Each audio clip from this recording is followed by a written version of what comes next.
Si je te disais qu'en étant malvoyant, on est quand même capable de faire du patinage et même d'autres sports, tu me croirais pas? Viens découvrir ça dans ce balado. Bonjour à tous et bienvenue dans le podcast On parle là où ça fait mal. C'est le podcast où on parle des sujets tabous et on va parler de conditions physiques différentes. C'est les malvoyants. On va un petit peu discuter de qu'est-ce qui se passe dans leur quotidien et qui de mieux pour répondre à cette question que Marie-Ève qui est avec moi aujourd'hui. Salut Marie-Ève. Bonjour Myriam. C'est quoi être malvoyant, Marie-Ève? En fait, ça sera une définition personnelle, mais c'est vraiment en fait un spectre sur la malvoyance. Tu peux avoir des personnes qui vont avoir un handicap, qui vont lui donner par exemple une vision partielle ou ils vont avoir un certain résidu visuel, donc ils vont être encore en mesure de voir certaines choses. Puis c'est vraiment sur un spectre, fait que ça va aller d'une vision qui va être hypothéquée jusqu'à la personne qui va être aveugle complètement, donc il n'y aura plus aucune vision. Donc c'est vraiment le fait là, d'avoir une condition médicale qui soit une maladie ou due par exemple à un accident ou quelque chose qui fait en sorte que tu as perdu là, des capacités visuelles ou totalement. OK. Donc, moi, j'ai vu qu'il y avait, entre guillemets, trois paliers de déficience visuelle. Il y a la légère, où tu peux voir quand même, tu vois, c'est comme si c'est un peu tes grands-parents qui perdent un peu la vision en vieillissant, ce qui est normal. Il y a la modérée. Ça, tu vois un petit peu moins ce qui se passe autour de toi. Et la sévère, c'est vraiment, limite, il faut qu'il y ait un visage juste en face de toi pour que tu vois la personne ou bien la cécité. Mais c'est laquelle que tu as, toi? Sévère. La sévère. Ouais. Okay. Environ 10%, mettons pour mettre un chiffre, là, je dirais environ 10% là, de ce que je suis capable de voir encore, mais il n'y en a plus beaucoup. Donc, mettons, c'est vraiment, il faut que les choses soient proches de toi, juste à une main limite pour que tu vois bien. Oui, c'est ça, pour que je vois plus en détail ou mieux, il faut que ça soit proche, puis ce qu'il y a autour, je le vois, mais plus, mettons, globalement, des silhouettes, des contrastes beaucoup, mais je verrai pas la différenciation des objets en détail ou des choses comme ça, ou reconnaître les gens, il faut qu'ils soient proches également pour que je le sache. OK. Et est-ce que t'as vu ça, t'as vu ça, du moins, tu es malvoyante de naissance ou un jour tu t'es levé, bim, ça a apparu comme ça, par magie? En fait, moi, c'est une maladie génétique, donc c'est une rétinite pigmentaire, un genre de rétinite pigmentaire, donc c'est une maladie qui s'attaque aux cellules dans la rétine. C'est depuis la naissance, en fait, une maladie là, qui est dégénérative, donc je voyais mieux là, quand j'étais plus jeune, puis ça diminue dans mon cas graduellement un peu chaque année. Mais c'est un type de maladie où on peut pas vraiment prédire à l'avance le pattern de dégénérescence, donc ça pourrait soit rester stable ou continuer à dégrader un petit peu par petit peu, ou ça pourrait diminuer complètement aussi, donc on peut pas prévoir, mais moi, c'est graduel pour l'instant. Là. OK, donc c'est vraiment la naissance, donc tu es totalement habitué avec ça, il y a pas de souci, puisque ça fait partie de toi, du coup. Exactement, oui, c'est ça, ça a toujours été mon mode de fonctionnement, ça a toujours été comme ça que j'ai appris à appréhender le monde et puis à fonctionner aussi dans mon quotidien, fait que c'est ma réalité pour moi aussi, je sais pas vraiment c'est quoi justement vivre sans ce handicap. Tu dis que c'est comme ça que tu vis, mais comment tu vis, par exemple, tu vois, nous, on va au supermarché, entre guillemets, on n'a pas de difficulté, mais vu que tu m'as dit que tu dois avoir les choses proches quand même, est-ce que tu es capable de faire ton épicerie seule ou il faut qu'il y ait quelqu'un avec toi? En fait, c'est une combinaison, je dirais l'adaptation, c'est vraiment une combinaison entre beaucoup d'aide technologique ou de matériel, puis de l'aide de personnes autour de moi aussi. C'est vraiment, je pense que les deux sont super importants puis essentiels pour moi. Puis, je te dirais par exemple dans mes déplacements, j'ai la canne blanche là, depuis plusieurs années maintenant. Mais si je reprends mettons ton exemple de l'épicerie, ben souvent moi je vais préférer y aller avec quelqu'un où je me set avec mes colocs, on y va ensemble, ou avec des amis ou mes parents. Mais si je suis toute seule puis que j'ai besoin d'aller juste chercher quelques petites choses, par exemple, ben, je vais y aller toute seule puis là, je vais demander à quelqu'un sur place. Fait que moi, c'est ça, je vois pas assez là, pour voir c'est quoi le produit sur l'étagère. Fait que souvent, je vais aller demander là, moi-même à quelqu'un de m'aider ou de m'assister ou des choses comme ça. OK. Le monde en général, c'est quelle réaction qu'ils ont vis-à-vis de toi quand ils découvrent que tu as cette limitation visuelle, en fait? Moi, je te dirais de manière générale, j'ai vraiment très souvent eu très bonne réaction des gens à qui je vais demander de l'aide. Mais de un, tu sais, ça aide déjà beaucoup que j'ai la canne blanche, donc ça va m'identifier à la base des personnes que je vais aller approcher pour avoir de l'aide. Donc déjà, à la base, ils voient que j'ai un handicap visuel. Puis je pense que beaucoup aussi, ça vient dans l'attitude. Tu sais, moi, je suis habituée d'aller demander mon aide, puis ça me fait plaisir, ça me fait interagir avec les gens aussi. Tu sais, je trouve que c'est un aspect qui est le fun. On aime être indépendant puis avoir nos propres ressources, mais je trouve ça le fun aussi de pouvoir collaborer avec les gens autour de moi. Fait que je leur demande poliment. Puis en général, je trouve que les gens sont super ouverts à venir m'assister puis me donner l'aide là, dont j'ai besoin. Donc moi, j'ai reçu souvent là, des bons feedbacks, des bons retours des personnes autour. OK. Donc, tu n'as jamais été, en fait, discriminée par rapport à ta condition particulière, en fait? Non, moi, je suis vraiment... non, j'ai toujours eu des bonnes expériences de manière générale. En tout cas, les gens que je suis moi-même allée voir. Tu sais, ça arrive plus souvent que c'est moi, justement, qui va aller chercher l'aide dont j'ai besoin plutôt que les gens vont venir me le proposer. Ça m'est arrivé quelques fois. Mettons, quelqu'un, c'est l'exemple souvent qu'on entend parler, là, quelqu'un voit une personne non-voyante ou malvoyante au bord de la rue, puis elle sait pas si elle doit venir l'aider ou pas. Ça m'est arrivé que des gens sont venus me le proposer. Puis, tu sais, si j'en ai pas besoin, moi, souvent, tu sais, je leur dis, ben c'est super gentil, tu sais, merci de la proposition, mais je connais bien l'endroit, ça va être correct, bonne journée, tu sais. Mais je crois que c'est ça, c'est dans l'attitude mutuelle de chaque côté. Tu sais, moi, je le prends toujours super bien. Puis quand je le demande aussi, j'approche la personne. OK. Donc, tu dis vraiment quand on va vers toi, en fait, tu te sens pas offusqué ou gêné qu'on t'ait demandé. Selon toi, est-ce qu'on devrait toujours demander à une personne malvoyante ou on le laisse aller si on voit qu'il a un petit peu de difficulté? On se dit, bon, il est temps que peut-être j'aille lui porter une aide. Oui, c'est sûr que je sais que, moi, par exemple, personnellement, je sais que c'est pas quelque chose qui m'affecte. Ou, moi, je reconnais juste un peu la générosité des gens dans le geste. C'est pour ça que moi, souvent, j'encourage si vous êtes à l'aise de le faire, moi, j'encourage à aller, proposer, mais je pense que c'est dans la manière de le faire. Je sais que des fois, mettons, quelque chose à ne pas faire, ça serait de venir puis voir une personne non-voyante, puis par réflexe, déjà lui prendre le bras pour lui dire que vous allez l'aider à traverser. C'est toujours d'aborder la personne avant, puis de se présenter, puis de dire est-ce que vous avez besoin d'aide, tu sais. Pas d'affirmer que vous allez aider, mais seulement de faire la proposition. Tu sais, je suis là si vous avez besoin, est-ce que vous auriez besoin d'assistance pour traverser ou des choses comme ça. Fait que des fois, ça peut être moins intrusif là, comme façon d'aborder la personne ou des choses comme ça. Parce que c'est sûr que, tu sais, il y en a dans leur personnalité, s'ils vivent un peu moins bien avec cette réalité-là ou des choses comme ça peut être plus difficile à accepter l'aide des fois. Puis moi, souvent, ce que je dis aux gens, c'est au pire, allez proposer votre aide. Puis si la personne, je sais pas, c'est pas sa journée ou ça l'a un peu insulté, je trouve que le geste en soi, moi, j'encourage quand même les personnes à aller proposer leur aide comme ça parce que je trouve que on en a besoin au final. Puis moi, je trouve que c'est une belle marque de respect aussi, là.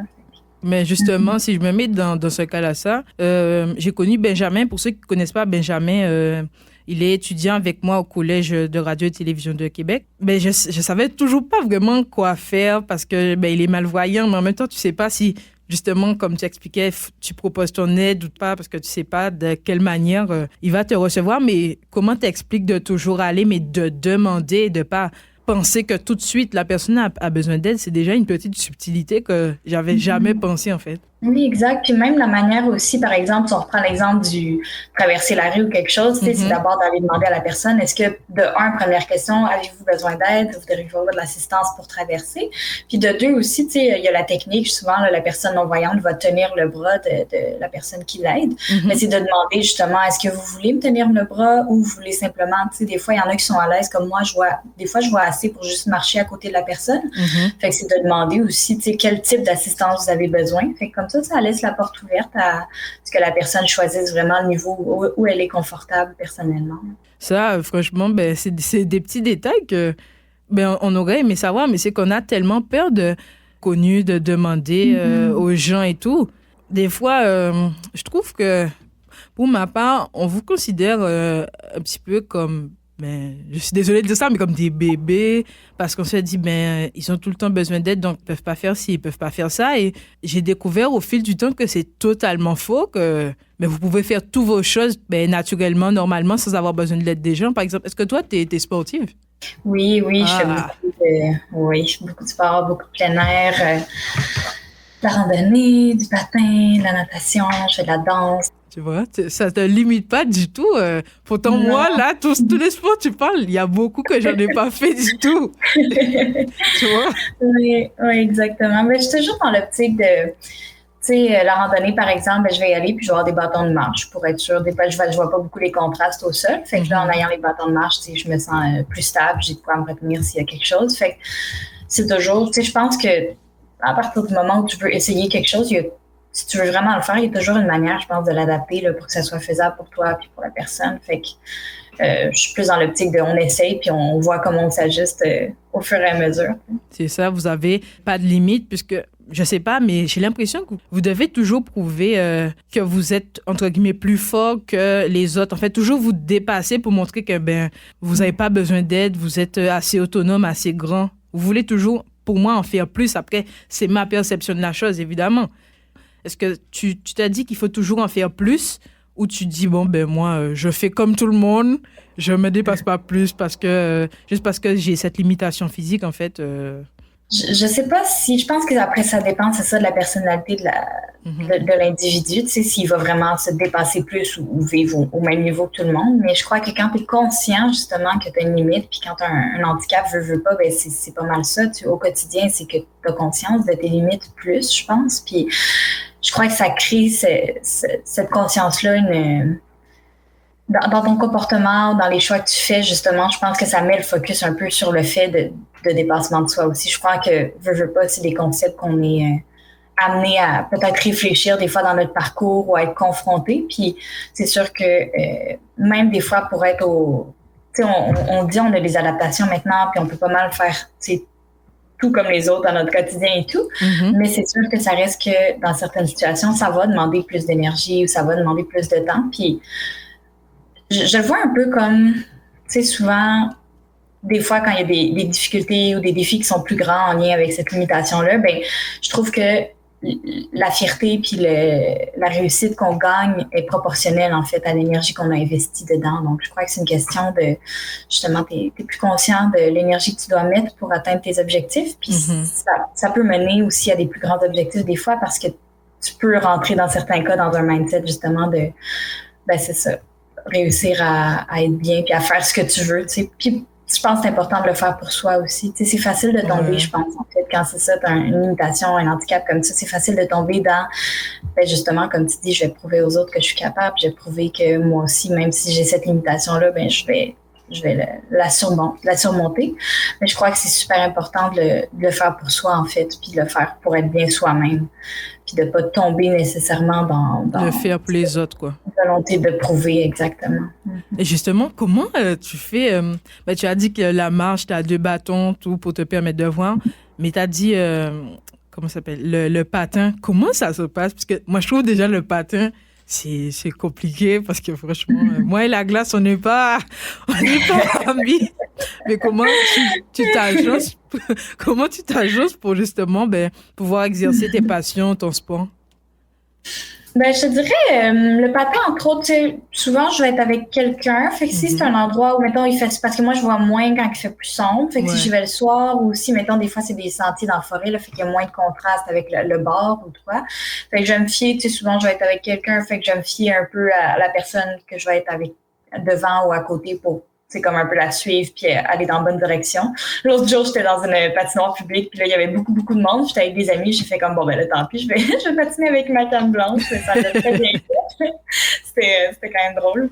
Mais je pense aussi, puis tu sais, ça fait quand même plus longtemps que j'en fais puis je fais d'autres sports qui requieraient un certain équilibre aussi. Fait que je pense qu'à force de pratiquer aussi au niveau de l'équilibre, ça s'est développé tranquillement. Fait que je te dirais que c'est quand même une activité qui est relativement accessible. Là, Et tu fais toutes les figures ou juste tu patines? Non, c'est vrai.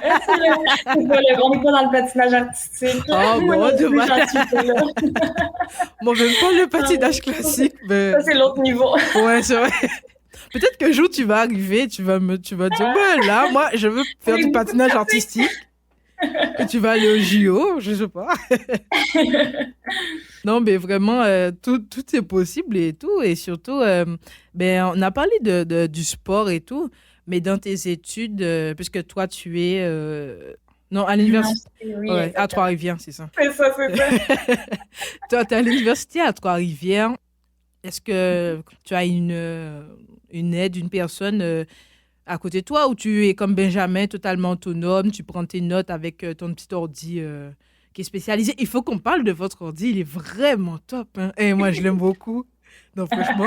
Oui, oui, non, c'est ça. À l'école, c'est vraiment par le biais là, d'aide technologique. Fait que c'est ça, j'ai un ordinateur portable. Mhm. Puis, c'est vraiment comme un logiciel que tu mets dans ton ordinateur qui fait en sorte que tu peux brancher un afficheur braille, que ça s'appelle. Donc, c'est comme une espèce d'écran Mhm. qui affiche tout ce qu'il y a à l'écran régulier, ça te l'affiche en braille. Ouais. Fait que, comme ça, je suis en mesure de lire à l'ordinateur en braille tout ce qui s'affiche. Puis, j'utilise le clavier normal de l'ordinateur. Puis, j'ai une synthèse vocale aussi sur mon ordi. Donc, j'ai le volet audio en plus qui peut me lire là, ce qu'il y a à l'écran. Fait que, de cette manière-là, je suis capable de lire mes documents Fais toutes en tes ligne, choses, là, ouais. tout ce qui est PDF, Word, ça, c'est totalement accessible. Là. Mm. Puis, tu sais, je suis en psychologie, fait que c'est un domaine où il y a quand même beaucoup plus de texte souvent que de graphique, fait que c'est Ouais. relativement accessible aussi là, au niveau du matériel. Puis, fait que non, j'ai cet outil technologique-là, puis ça le fait à 100%. Là, je suis autonome avec ça, puis je fais mes choses. Mais justement, pour ceux qui connaissent pas leur ordi, je sais pas, je pense que tu as le même. Hein? C'est vraiment un ordi normal, mais en fait, ben, si tu le mets pas en mode silencieux, t'entends espace, entrée, et t'entends vraiment toutes les choses que vous faites, t'entends. Oui. C'est vraiment... ben, pour ceux qui sont pas habitués, ils sont comme... Hein, mais pourquoi l'ordinateur parle? Je comprends pas. Alors vous êtes dans le Pas mode... de robot, là. c'est ça. Alors vous Oui. êtes dans le mode... Oh, bon, ben, c'est notre ordi. Qu'est-ce que tu veux qu'on fasse? C'est notre outil de travail, c'est tout. Hein? Qu'est-ce qu'il y a dans ça? Non, je trouve... Exact. Non, et justement, c'est quelque chose que tu achètes toi-même ou c'est la RAMQ qui paye une partie ou je sais quoi? Le logiciel puis Mhm. l'afficheur braille, c'est la RAMQ. Quand j'étais au secondaire, l'ordinateur portable était fourni par l'école aussi. Ah, Ouais. Mais là, à l'université, ben, vu que tout le monde, de toute manière, paye on son a, ordi. hein? Oui, c'est ça. J'en aurais besoin de toute façon, fait que je paye l'ordi, puis c'est ça. Le reste des adaptations, c'est la RAMQ. Mhm. OK. Donc ça va, c'est pas, tu payes pas comme doublement, entre guillemets, tu Non, vois. c'est ça, OK. parce que c'est quand même cher, ces outils-là, si c'était pas Eh, fourni.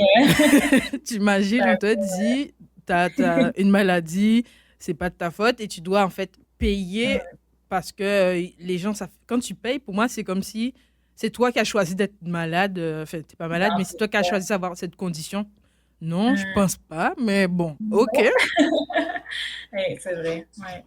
On parlait de l'ordinateur, ça te permet de faire tes choses dans la vie quotidienne et tout, mais tu as aussi un téléphone et lui aussi, il parle, il te dit tout ce qu'il y a sur l'écran et tout. Hein.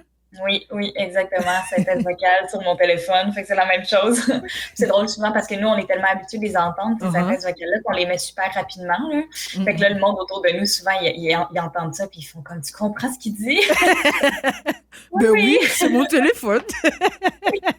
Non, non, il parle vite, c'est quand même. Part de ça, est-ce que il y a d'autres solutions qui te permettent de t'adapter dans la vie, à part le téléphone puis l'ordi? Ben, je dirais que même via le téléphone, par exemple, il va y avoir beaucoup d'applications aujourd'hui qui sont super aidantes là, pour nous assister au quotidien. C'est par exemple des applications où avec la caméra, quand tu vas pointer ta caméra, ça va soit te décrire les objets, ça peut te lire du texte aussi, si tu fais Ouais. une étiquette alimentaire, des choses comme ça. Uh-huh. Tout ce qui est les applications pour l'aide au déplacement, fait que, tout ce qui est les GPS, les Ouais, applications ouais. avec les transports et tout, c'est des choses qu'on utilise pas mal dans le quotidien pour nous aider à nous repérer.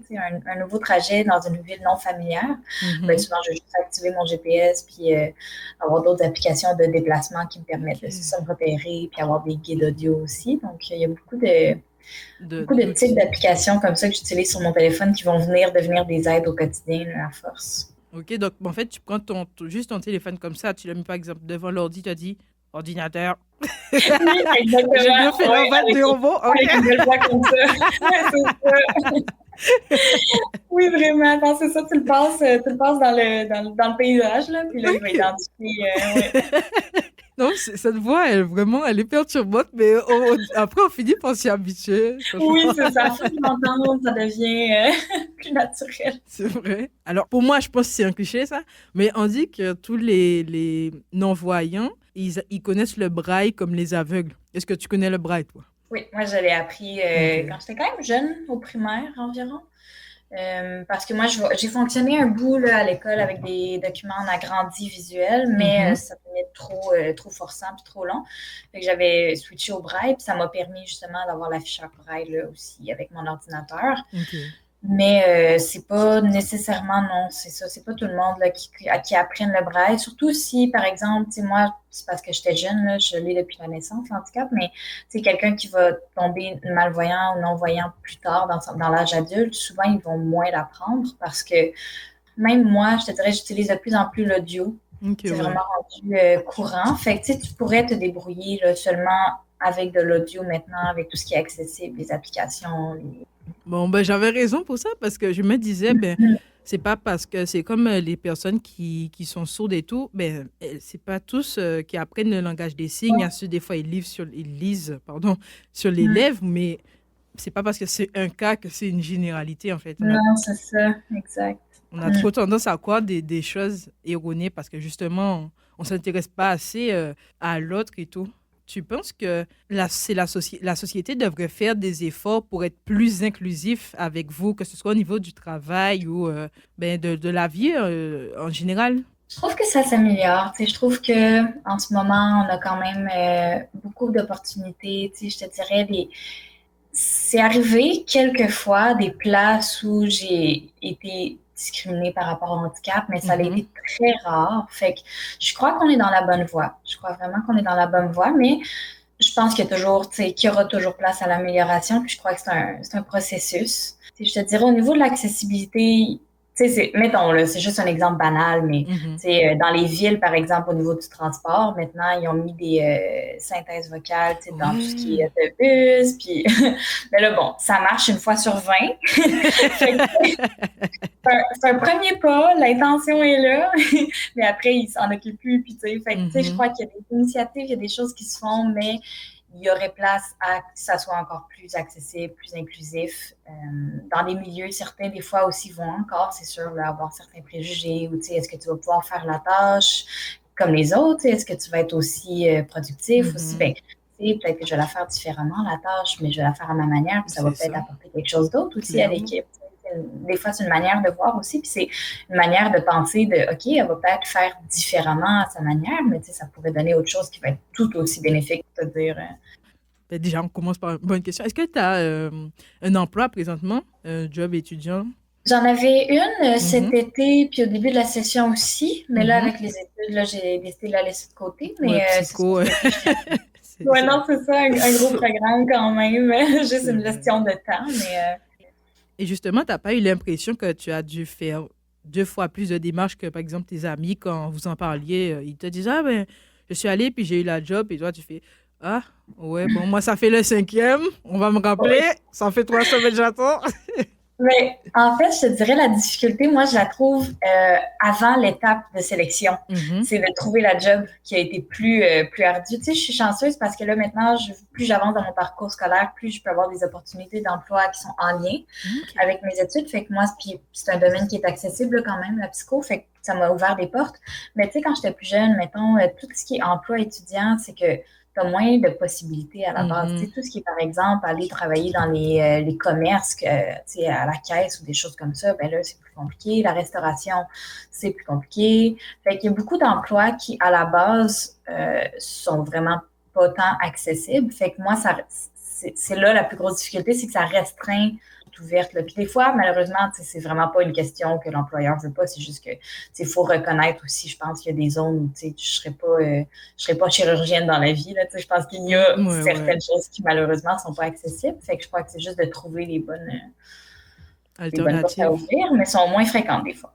C'est sûr que sur ça, c'est un défi, là, je pense, quand même. Ben, t'as cassé ce préjugé-là que j'avais un peu, dans le sens que c'était pas possible pour vous d'avoir un emploi, mais tu viens de me confirmer qu'en fait, oui, on peut en avoir, mais c'est sûr que certains, comme tu dis, chirurgiens, Certains sont plus compliqués, voire inaccessibles, mais c'est pas pour autant que ça te freine dans ton truc, quoi. Ben non, c'est ça. Je pense qu'il faut juste que tu trouves.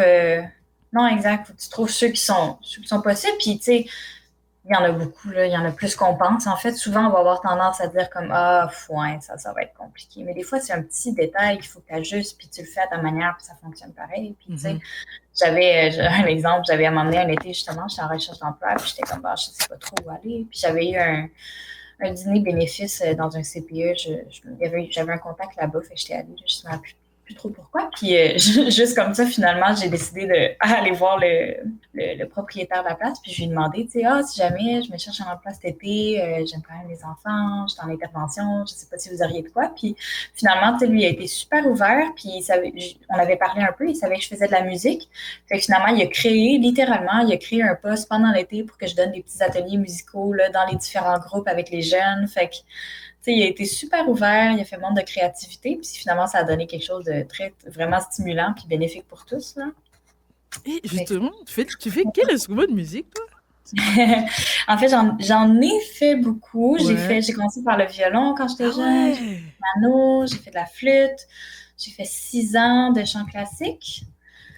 Puis là, maintenant, je suis dans la danse. Ouais, quand même. Moi, juste de la batterie, puis... un petit peu de flûte, là. Ouais, un petit peu quand même. Peut-être qu'on peut monter un petit groupe de musique. Écoute.